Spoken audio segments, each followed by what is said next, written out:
Dans la lutte au changement climatique, tous les pays du monde doivent réduire leurs émissions de gaz à effet de serre. Par contre, certains pays émettent plus que d'autres en proportion de leur population et donc ont plus d'efforts à faire pour réduire leurs émissions. Mais comment savoir si, au Québec, on en fait assez par rapport au reste du monde?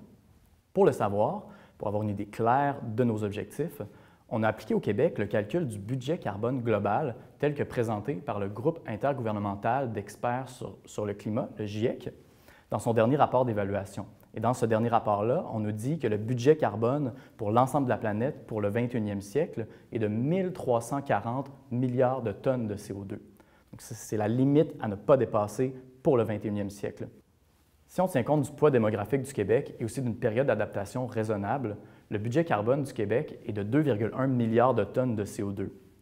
Or, en moyenne, le Québec émet 60 millions de tonnes de CO2 par année, ce qui place le Québec finalement en situation de déficit carbone structurel.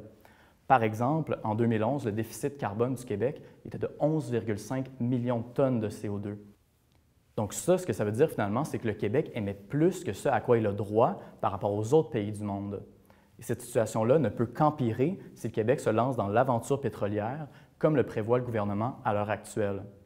Donc, est-ce qu'il ne serait pas aussi urgent de se préoccuper du déficit carbone du Québec que du déficit des finances publiques? Pour en savoir plus, je vous invite à consulter la note sur le site de l'IRIS.